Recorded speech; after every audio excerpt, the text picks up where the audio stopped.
us pray. O Lord, grant us a daily awareness of the precious gift of life which you have given us. As members of this legislative assembly, we dedicate our lives anew to the service of our province and our country. Amen.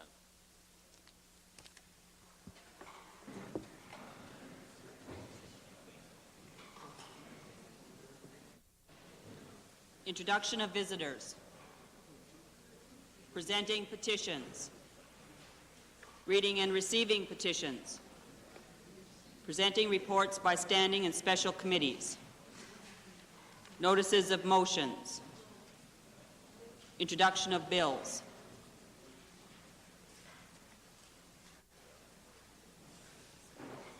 Mr. Speaker, I request leave to introduce a bill, being the Podiatry Amendment Act 1987.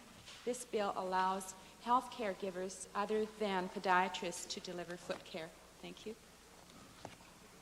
The honourable member for Calgary-Glenmore has moved first reading to Bill number 36, the Podiatry Amendment Act 1987. All those in favour of first reading, please say aye. Aye. Opposed, please say no. So ordered. Bill 36, being Podiatry Amendment Act 1987, introduced by Honourable Member Mrs. Mirosh, is now read a first time. Mr. Speaker, I move that Bill 36 be placed on the order of paper under government bills and orders. Having heard the motion by the Government House Leader, those in favour please say aye. Aye. Opposed, please say no. Motion carries. Tabling returns and reports. Mr. Speaker, I'm pleased to table the annual report for 1986 of the Alberta Historical Resources Foundation. Mr. Speaker, I wish to file with the Assembly an announcement made this morning to inform Albertans about AIDS and the dangers of this dreaded disease.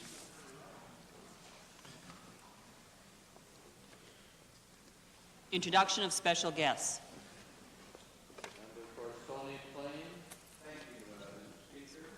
I would like to introduce to you and through you to the members of this Assembly 23 students from the grade 6 class in Brookwood School, which is in the city of Spruce Grove.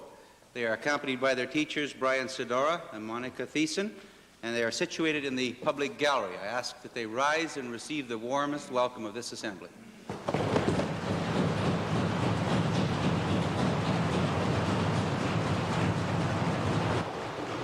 Little Bow. Mr. Speaker, on behalf of my colleague, Dr. Buck, I would like to introduce 18 students from the grade 6 class of Our Lady of Angels School in Dr. Buck's constituency. The students are accompanied by Mr. John Robertson, their teacher, and two parents, Mrs. Lorraine Hiranyu and Mrs. Hazel Parody. And they're seated in the members' gallery, and I'd like to ask them to stand and be recognized by this Assembly.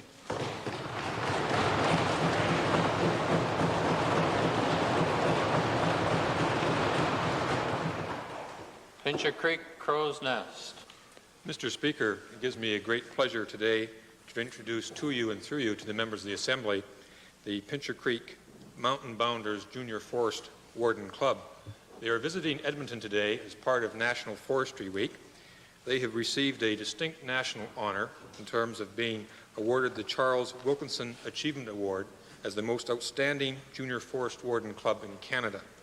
They are accompanied today by their leaders, Mr. Fred White and Mrs. Bonnie Gingras, Mr. John Cardiff and Mrs. Sandra McMullen, Mrs. Bernice Whipple and Mrs. Alice Mello. They also three parents with them, Mrs. Asta White, Mrs. Lee McClellan, and Mrs. Philomena Benjamin. Also in the gallery is Mr. Peter Murphy, who is the President of the Junior Forest Wardens Association of Canada, Mr. Gordon Von Teagum, who is the Provincial Chairman for Alberta, the Junior Forest Wardens, and regional consultants Sharon Hill and Rick Wolcott, and also Carson Herrick, who is a staff member of the Junior Forest Wardens of Alberta. Mr. Speaker, they are going to be participating later today with the Honourable Gerald Merrithew, Minister of Forestry for Canada, and our Honourable Don Sparrow, Minister of Forestry, Lands and Wildlife, in a number of ceremonies marking National Forestry Week. One of the highlights for the junior forest wardens was to be greeted this morning by Bertie the Beaver, who's the symbol of the Alberta Forest Service, who's also in the gallery. I'd ask them to rise and receive the welcome of the Assembly.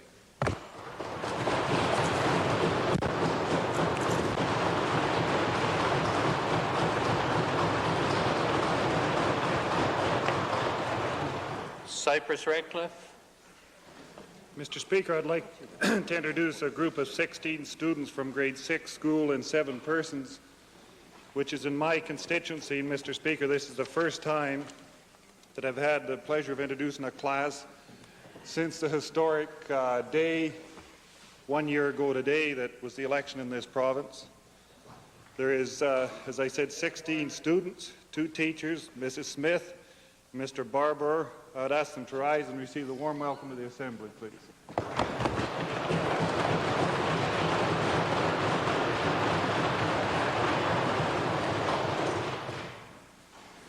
Minister of Education. Mr. Speaker, I would like to introduce Mr. Ken Davis, who is the Area Education Officer for the County of Kent in England, who is spending 2 weeks in Alberta getting a first-hand look at our excellent education system here. He is accompanied by his Alberta host, Mr. Gordon Welch, who is the Superintendent of Schools for the County of Strathcona Board of Education. Both gentlemen are seated in the public gallery, and I would ask them to rise and receive the welcome of this House.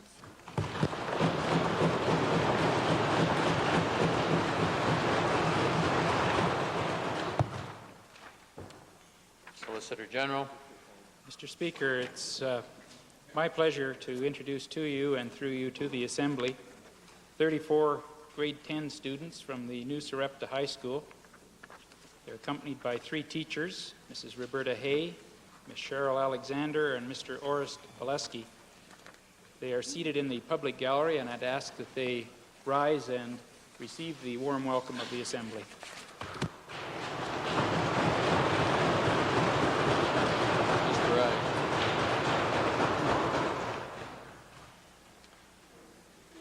Statements. Oral question period. Mr. Speaker.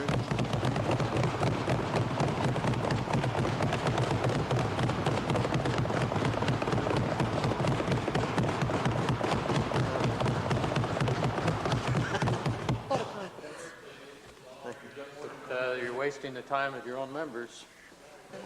Please. Thank you, Mr. Speaker. I'd like to direct my first question to the Premier. Mr. Speaker, a year ago, the Albertans elected a new legislative assembly. Including us.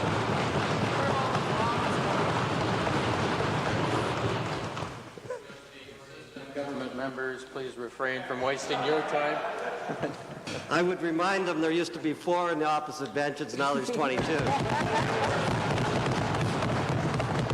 Mr. Speaker, at that same time, they gave a mandate, no doubt about, to this present government in the hope that the present government would improve the economic and social life of Albertans. We now have a $3.3 billion deficit, high unemployment, and a cutback in the people's services. Would the Premier now admit that the first year of his government's mandate has been a total failure, and would he indicate, well, if you like $3.3 billion deficits, and will he indicate, more importantly, if there will be policy changes for the second year to turn this economic and social malaise around?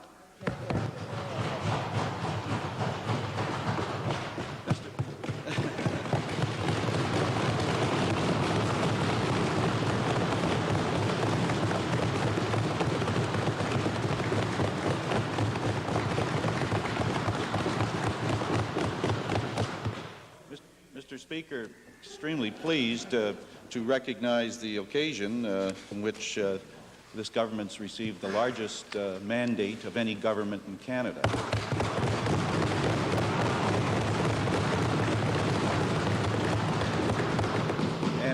And Mr. Speaker, it's been a challenging, interesting year, and one in which we've been able to accomplish a tremendous amount for the people of Alberta. I'm looking forward to another 3 or 4 years, and then on another election and another mandate from the people of Alberta because they recognize good government. Mr. Speaker, I'm sure that they do recognize good government, and hopefully you'll have enough members left to be over here at the end of the next Mr. Speaker, let's take a look at the record, though, that the Premier is so proud of. The Labour Force of Statistics issued this morning. They don't want to hear it, do they, Mr. Speaker? No, they sure don't. The issued this morning by Statistics Canada shows that there are 2,000 more Albertans unemployed compared to a year ago. At the same time, there are 2,000 fewer people actually employed compared with a year ago. My question is a very simple, straightforward one to the Premier. Does the Premier not admit that as a benchmark, these figures are heading in the wrong direction and that policy changes are needed? Mr. Speaker, obviously there's always concern when there's any unemployment in our province. We have faced, as all members know, some significant impacts from matters beyond our borders, but I've been very pleased with government's programs that have taken on those impacts. Alberta has, after all, the fourth highest level of employment in Canada, yet having been hit by those major international impacts. Perhaps the minister in charge of career development and employment may well want to add to this answer. Speaker, a supplementary question. Obviously, the Premier is easily pleased that we're ahead of the Maritimes in terms of our unemployment. But my question is, the government also campaigned on a program of no tax hikes during the last provincial election. 10 months later, we've virtually hiked up every tax possible, invented a few new tax hikes, and have hiked hundreds of user fees. My question to the Premier, will the Premier advise the Assembly whether the government regards 10 months as an acceptable time frame for breaking election commitments? Mr. Speaker, that's absolutely false allegation. The government's commitment going into the last election was that there'd be no change to that last year's budget, and that was met completely. There were no changes to that budget. There were no tax increases in that budget. Supplementary question to the Premier. 10 months later, we announced a $1 billion tax hike, $1 billion dick over there. That certainly was not the impression that was left with this government. And I'm saying to the Premier, will the Premier not admit that there was at least false advertising in the last election and people thought they were not going to get tax hikes? That's right. There may have been some false advertising in the last election. I think they were saying that they were going to be the government. That was the biggest false advertising I ever heard of, Mr. Speaker. Mr. Speaker, you probably wouldn't give me time, but I do happen to have a list of commitments by the government, and I noticed that 90%... Order, please, Honourable Premier. The chair is not going to get applauded for this, but when the chair does get nervous when he starts to see documents opening up like this, getting ready to give the speech. But succinct supplementary response, perhaps? What I thought I might do, Mr. Speaker, is perhaps just go by the headlines briefly here. I'm not going to read this speech, but it is agriculture, the government's commitment to agriculture in the following ways. We would provide the lowest input costs in Canada. We've done it. $2 billion of long-term credit. That program has been put in. We have reviewed our crop insurance program. We have reviewed the Agriculture Development Corporation program. We have the largest job creation effort in history. We have a new thrust. We have a new thrust for forestry. Mr. Speaker, we can see it happening. We have a greater emphasis on tourism. We've had a commitment.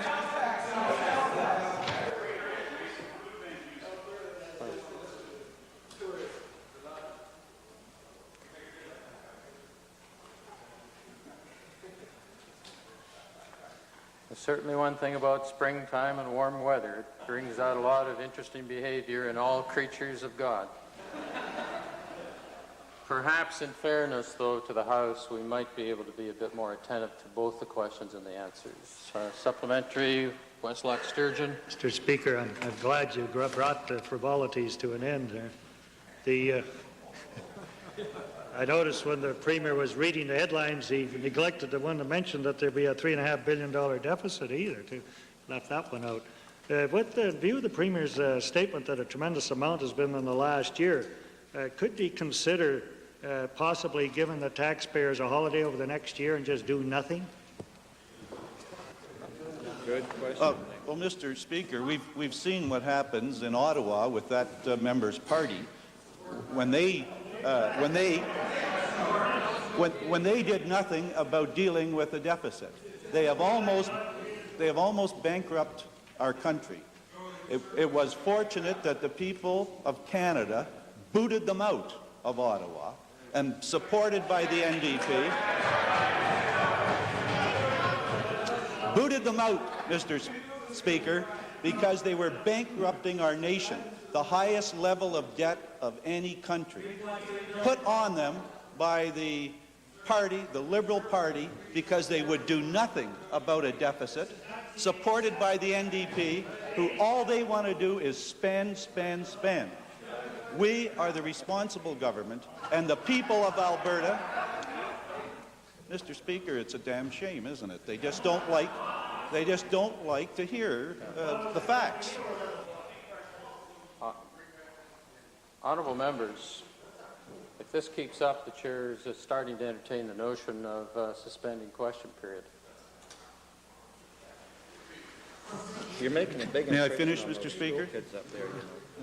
As I was saying, Mr. Speaker, that the Liberals and the NDP almost bankrupted the country. Now, to come into the Alberta legislature and to say, do nothing about the deficit, obviously, Mr. Speaker, that would be irresponsible, and that's why they were booted out of the federal government. That's why the people of Alberta will never support them in Alberta. The worst part is they're also trying to disturb this legislature by acting like they do in the House of Commons as well. Member for Calgary Northwest, followed by Little Bowl. Yes, Mr. Speaker. To the Minister of Career Development and Employment, Statistics Canada also stated this morning that the unemployment in this country is the lowest that it's been in 5 years. Although there's been an increase in 3 other provinces, that does not include Alberta. I would ask that the Minister could confirm that. Mr. Speaker, I'm glad that our members bring forward questions when there's good news, because we certainly don't expect good news questions to come from the opposition, Mr. Speaker. But I'd like to indicate to the House that labour force statistics did come out from Statistics Canada, and as I've indicated previously, Mr. Speaker, I am somewhat reluctant to look at month-to-month changes in statistics with regard to labour force stats to make a prediction as to what's happening in the economy. But I would like to point out to the honourable member for North Hill some of the two very interesting statistics that have been presented to us, Mr. Speaker, backing up the fact that Alberta has moved from the 5th highest rate of unemployment to 4th. There's a trend there, Mr. Speaker. We're moving in a positive direction. I'd also like to indicate to the members of the Assembly that Statistics Canada indicated that since January, Mr. Speaker, in Alberta, there are 20,000 more people working in this province today, and I think that's significant. It's a trend. It's coupled with the fact that our labour force has increased by 13,000 since January. So the suggestion that the member for Edmonton Highlands made yesterday that out-migration is a significant factor in this province, Mr. Speaker, I would just let her know that the labour force has expanded by 13,000 people, and there are jobs being created in the economy. It does not mean to say that our job is over, Mr. Speaker, and it doesn't mean to say that we are not going to carry on with our imaginative and significant job creation programs for this province. Member for Little Bow. Mr. Speaker, supplementary question to the Premier. We recognize in the province of Alberta that health care and education on a per capita basis since the mid-1950s have received the most per capita spending of any province in Canada, a very impressive record. There has been some concerns during the this year of 1987 with regards to the trend that we are now establishing in their priority in overall spending. My question, Mr. Speaker, to the Premier is, could the Premier commit in terms of the current coming fiscal year that those 2 areas of expenditure, public expenditure, will receive top priority spending to the reduced priority in some of the other areas, and I've raised those matters in the House already. And as well, attempting with all vigor to hold the line in terms of the level of spending that we are currently committed to in this legislature in the next fiscal year and following fiscal years. Well, Mr. Speaker, that's obviously the challenge that we face as legislators, because Alberta has placed such a high emphasis on the people services, and we spend more money per capita on people services than any government in Canada, and we will continue to do that. But I want to emphasize that the need is not just throwing more and more dollars at both health and education and social services, but obviously we have to do it more efficiently, because we already spend more than anyone else per capita. So the challenge is to maintain the excellence of those programs, but to do it in a more efficient way as well. That's what the taxpayers of Alberta ask. Somebody has to think about them. And Mr. Speaker, the thing that this government is doing is maintaining the excellence in those programs, maintaining that high level of spending, and yet providing the people of Alberta with the lowest taxes in Canada. That's our government's commitment. Mr. Speaker, thank you, Mr. Speaker. I'd like to direct the second question to the Minister of Community and Occupational Health. Mr. Speaker, the Minister has been stating his opinion that workers with disabling injuries should be cut off from receiving workers' compensation benefits if the job in which they were previously employed is no longer available. Mr. Speaker, if the unemployment rate remains high under this government, no one will collect workers' compensation following that line. My question to the Minister, will the Minister advise when the government decided it would use rising unemployment as an excuse to cut off injured workers from workers' compensation benefits? Mr. Speaker, the honourable member's preamble is totally inaccurate, and I don't think I'll even bother responding to it. We will continue, Mr. Speaker, to compensate injured workers who are without employment. We will continue to compensate them or provide them with permanent disability pensions, and we will continue to help train them, retrain them, so they're better equipped to take on a job when they're better and when they can work. Supplementary question to the Minister, because we happen to have listened to the Minister where he said precisely what we said on an interview that I heard. And my question to the Minister, is the Minister now saying that if that job is not there, the person will still get the workers' compensation benefits? Is he unequivocally stating that at this point? Mr. Speaker, we will continue to provide benefits to those people who are entitled to those benefits under the law and under the regulations. We will help that worker to be retrained so he's equipped to take on a job in the workplace, and that's our mandate and that's our commitment. Supplementary question. The Minister refuses to answer the question by not answering it. We understand where he's at. But the Minister put his agenda before the Workers' Compensation Board through a secret directive, which we had to make public so we knew what was going on. A new directional plan was being planned in the secret. Now, my question is a very simple one. If they thought this was a necessary policy change, why didn't the government become honest and open with its policies rather than operating in back rooms and in secrecy? Mr. Speaker, how secret can a process be when the directional planning process consults with representatives of the Alberta Federation of Labour, the Canadian Petroleum Association, and any number of industries and representative groups who are touched and affected by and work with the Workers' Compensation Board? Exactly. Directive from the Minister stating what they have to do is hardly consultation, Mr. Minister. My question, the Minister complains constantly about a 20% increase in the cost of claims. Now, it's my understanding that there are many reasons for this, including an 8% increase in benefits that was approved by this government as part of it. My question is, will the Minister table his studies and analysis at the increase so we can know on what basis he starts cutting off people unilaterally? Will he do that in this assembly? Mr. Speaker, I'll state again. Workers who are injured will receive benefits to which they're entitled to under the law. And as for the reasons, as for the background behind the approximately 20% increase in cost of claims, that will be revealed. That will be revealed when the government tables the Workers' Compensation Board annual report during this sitting of the legislature. Westlock Sturgeon, supplementary question.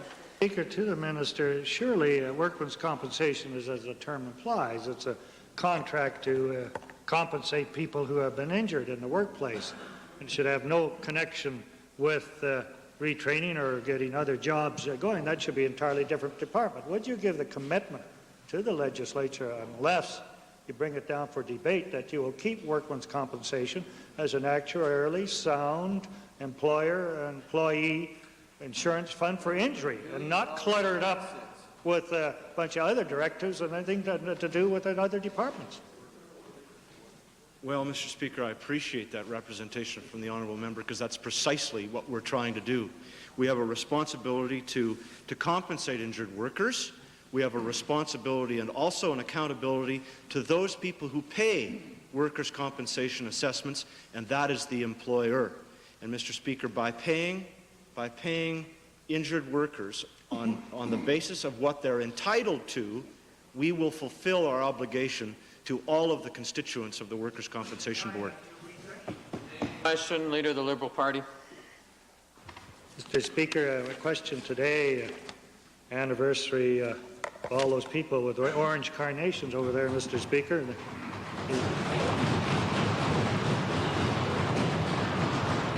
Obviously, but they've been sprayed with something more than insect repellent the way they're carrying on today. But yesterday, the Premier categorically said that he would not undertake to implement a system to elect senators from Alberta in the future, even though he has the power to do so. And I believe the actions now speak louder than words. Now, if Albertans were to Alberta was to take the plunge and elect its own senators, it would be a lot closer to attaining the Triple E Senate than we are now. To the Premier.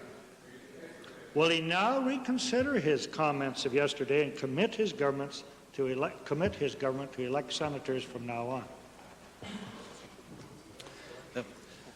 Mr. Speaker, when the honourable member raised this yesterday, I recall it as being an interesting proposal on his part. There would be all kinds of problems with it. It may be that if it would be some way to work out a real good method of doing it, I certainly would take a look at it. But I want to say, Mr. Speaker, what the honourable Liberal leader should be doing is talking to his Liberal counterparts in Ontario and Quebec. That's where the majority of the senators come from.